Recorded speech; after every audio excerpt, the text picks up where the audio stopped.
Welcome to Philosophy of Play, the show where we combine book club with toxic call lobbies. Now, I noticed that today, in 2026, most older gamers say stuff like, "Oh, it was way better back in the good old days." Alright, we get it, Grandpa, even though I kinda do agree. But at the same time, what is the good old days? When was this era of pure art that the OGs lived and talked about? And what made it so good compared to the AI takeover of today? Ladies and gentlemen, that is exactly what we are discussing today. Put on your lock-in glasses and fix your settings. Here is the first contender. Throwback to the late 90s. This was a time that felt really different from what came. It wasn't a slow change, it was like a big explosion of creativity. A lot of games came out at this time, like The Legend of Zelda: Ocarina of Time, Metal Gear Solid, and Final Fantasy that changed the way games were made. But we cannot forget about Super Mario 64, one of the biggest, if not the biggest 3D game of this era. It was a marvel, and it showed the way games were designed. It showed us how to move into 3D, how to control the camera, and how to explore a virtual world. The most common answer when debating the golden age of gaming was the beginning of the 2000s. It's the period of late PlayStation 3 and Xbox 360. Technology was powerful enough for deep storytelling, some studios took big creative risks, and games were not overly monetized yet, like battle passes or subscriptions like PS Plus, Xbox Game Pass, and other microtransactions. It really felt like art, because you had games that combined storytelling, visuals, music, and challenge. Some of those little masterpieces were The Last of Us from Naughty Dog, which was the best at emotional storytelling, just like if you're watching a movie series. And then they actually made it into a series, and it was one of the first video game franchises that deserved this prestigious honor. If you want to experiment, one of the most risky coin flips in video game history was Sonic and the Secret Rings. One of the devs got an idea of an Arabian Nights style game featuring our favorite lightning fast hedgehog. They were expecting a lot of clowning from the fans, but surprisingly, those fans loved it.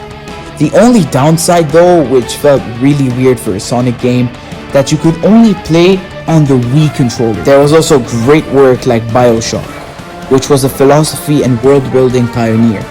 And you cannot forget Mass Effect, which was one of those games where the story was influenced by players' choices. It took decision making to the next level. For open world games, Rockstar's Red Dead Redemption carried hard. But wait, there's more. Gaming was a whole nother level though, in the 2010s and 2020s. AAA games became more commercial and started popping up way more often. But the spotlight in this era are indie games. Entire new game genres and mechanics are invented thanks to the hardware capabilities that current-gen consoles possesses. Video games nowadays can run at a staggering 120 FPS or even 4K resolution. Many titles include this option, like as we have previously mentioned, Hollow Knight or even Black Myth Wukong on the PS5. One of the most famous AAA games of this era, widely recognized for high-end cinematic graphics featuring detailed character models and lush environments. I feel like this generation focuses on the art direction. Like Hollow Knight, for example, features a more cartoony, bubbly look compared to Black Myth Wukong with its realism art style. It's gotten to the point where I personally feel like dubbing this era as the modern art era. Because indie games were either used as a way to make new creative concepts, tell immersive stories, or even express the feelings and experiences of the developer. It's crazy how some indie games with very low budget or expectations managed to become as successful as some AAA games that had way more experienced people working on it. We have a lot to consider, don't we?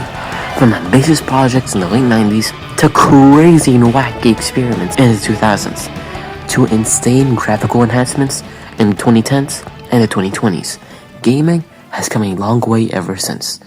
Many gamers to this day are still debating on when truly was the golden age of gaming, and it's a really tough decision.